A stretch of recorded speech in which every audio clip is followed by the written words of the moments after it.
This video is not for people right now. This video is for the people watching 2 months from now, 6 months from now, in the next year, in 2021. That's what I'm talking about. These are the people I'm talking to. We're here to talk about the iPhone 11 Pro. The iPhone 11 Pro, according to me, is the only iPhone, I think, which has come closest to being the most complete smartphone we can find. How has it fared in the past 12 months? How is it going to be for the next 2 years, 3 years, if you buy it in the next 2 months? I'm going to tell you everything. I used the phone intensively for about a few weeks. And I'm going to answer all of these questions for you. iPhone 11 Pro, is it worth it in 2021 or not? Let's find out.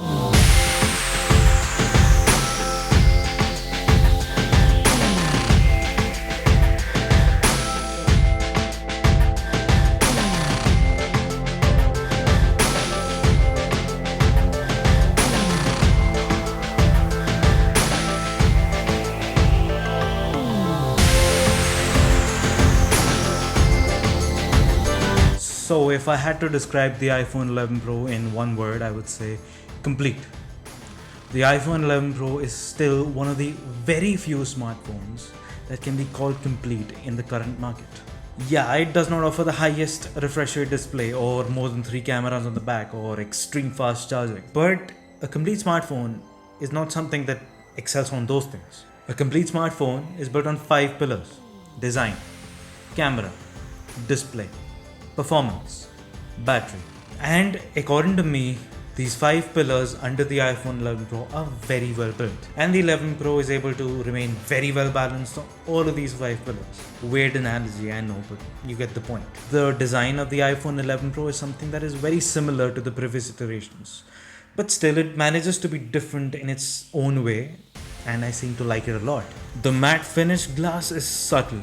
The Apple logo in the middle seems to be something that always should have been like this. The camera array is different and seems to have its own identity, and I for one have been impressed by it ever since the launch. I much prefer it over the iPhone 10 and XS arrangement. Apart from that, the stainless steel frame, the seamless melting of the glass into the frame on both sides. Apple has mastered it and kept it, and I can't say enough about how impressive it remains to date. I usually put a case on the phone to protect it, because I am careless, but this phone always seems to make me remove the case from it as and when I get the opportunity, as and when I am less likely to drop it or drop it on concrete or any other hard surface. And as for 2021, with all the other smartphones moving towards a very matte glass back, I would say this design is going to hold up pretty well.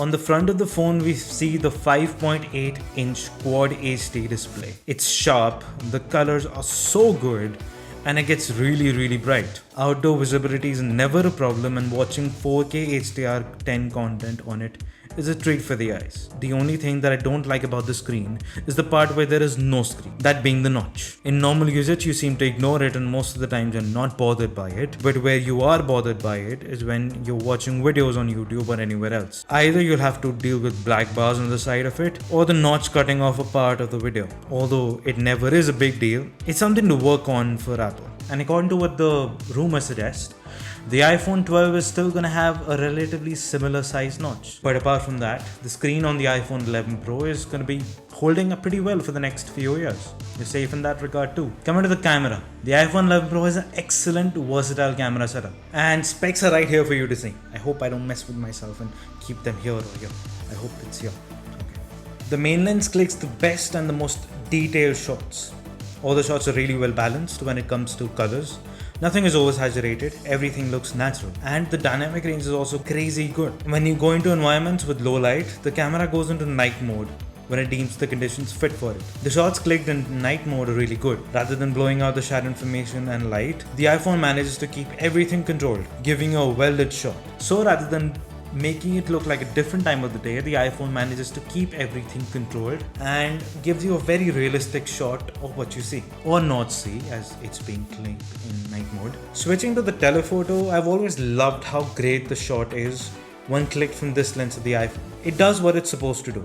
You get a 2x zoom, which although fairly limited, does its job and it is able to click a shot that is as good as the main lens while being zoomed in. What the telephoto also does is help in detection of depth during portrait mode. So it is able to offer a much more natural and deeper depth of field whenever you click a picture in portrait mode. And when you switch to the wide angle lens, it gives you a much greater field of view while also reducing distortions if any. When you click outdoors with plenty of light, the shots look pretty amazing.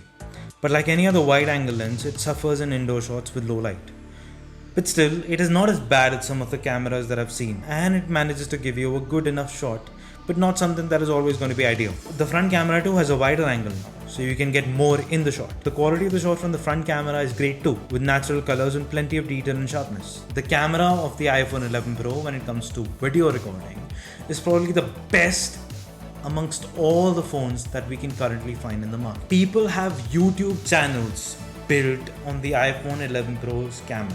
Along with offering excellent dynamic range, the iPhone 11 Pro is also able to give you the option of switching through the lenses seamlessly while recording the video, and it does not make them look jittery or bad in any way. The switch between the camera lenses is smooth, and recording videos is always a charm on the iPhone 11 Pro. So when it comes to both photos and videos, the iPhone 11 Pro has an excellent camera, and I don't think it's going to be obsolete anytime soon. It's a solid camera on a solid phone.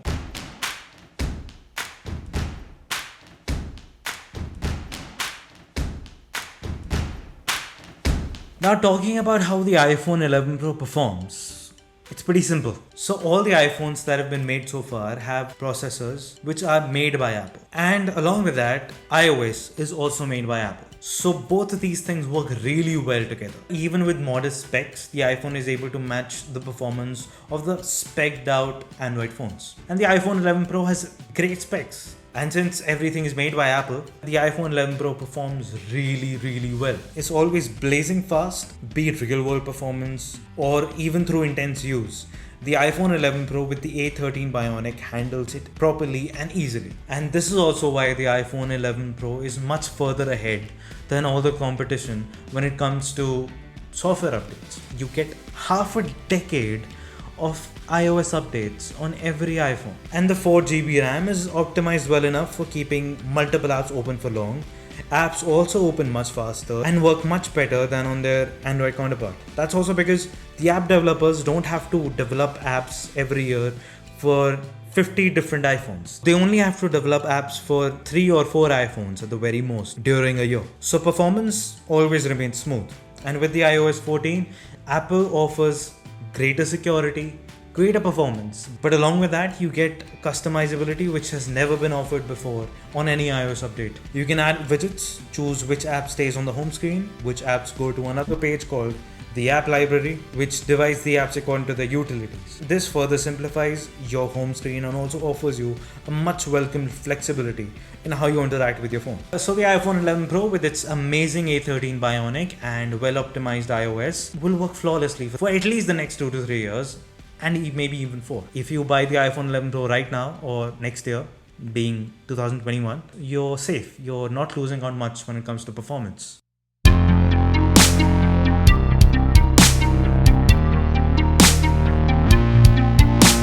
So with the iPhone 11 Pro, Apple decided to remove 3D Touch, make the phone a little bit thicker, and put a bigger battery inside. And ever since I've heard about it, I've just wanted to do one thing. The bigger battery has done a world of difference to iPhone 11 Pro's battery life. I am extremely happy with the battery I got from this small iPhone 11 Pro. It easily lasts me an entire day with at least 5 to 6 hours of screen on time. When I used it, like most of the average users do, it stayed with me without needing to be charged for at least 16 hours. I put it off the charger at 11 AM and it hit 1% at 3 AM. The bigger iPhone 11 Pro Max even gets you to the next day. I absolutely love that Apple chose to go this direction with the iPhone 11 Pro. I am so happy that Apple finally chose to give importance to battery life of the phone. Yeah, 3D Touch was nice, but I would take better battery life over it any day of the week. And especially the fact that this is one of the only flagships to maintain a smaller size. I love the fact that it has great battery life, as I much prefer a smaller phone rather than the large behemoths most companies are making as flagship devices. As for the charging, you get the 18 watts fast charger in the box, which can charge the phone up to a 50% in 30 minutes. And as for 2021, the iPhone 11 Pro is a great smartphone when it comes to the battery life. A few small things that I want to talk about. The iPhone 11 Pro has problems with reception sometimes and with data speeds too. The base storage option that you get is absolutely a joke. 64 GB in 2020 and for the years to come, it's not enough at all. Stay away from 64 GB. The curved sides of the phone, although look very good, the iPhone 12 seems to be doing away with the curved sides, and you get the flat design on the side like the iPhone 5s. And that design choice seems to be better as you get something to hold on rather than the curved sides, as the curved sides happen to make the phone very slippery. Face ID is something that I've grown to love. It's fast, it unlocks the phone at better angles, but it still does have problems when you're trying to unlock the phone with the phone too close to your face, or when you're trying to unlock the phone without your glasses on, if you wear glasses that is. The speakers are great. They lag a bit on the low end, but are clear and sharp and don't seem to crack up at high volumes.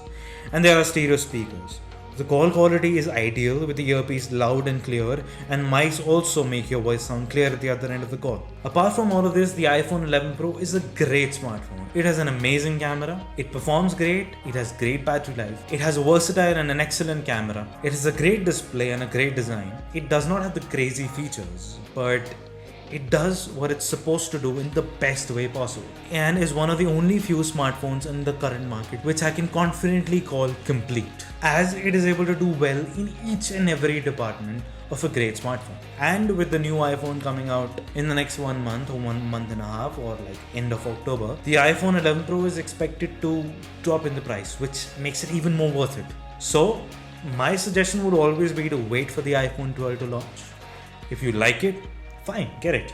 But if you don't like it and you happen to like the iPhone 11 Pro more, go for it. It's an amazing smartphone, it's a complete smartphone, and it will also perform great and work great for you even for the years to come. Just stay away from the 64 GB version. Anyway, show this video to everyone you know, and if you happen to decide between the iPhone 12 or 11 Pro in the next 6 months, you can come back to this video again. When you know the drill, help them, help me. It's great to have gratitude from everyone you know. Press the like button if you liked it. Subscribe if you loved it. I'll talk to you in the next one.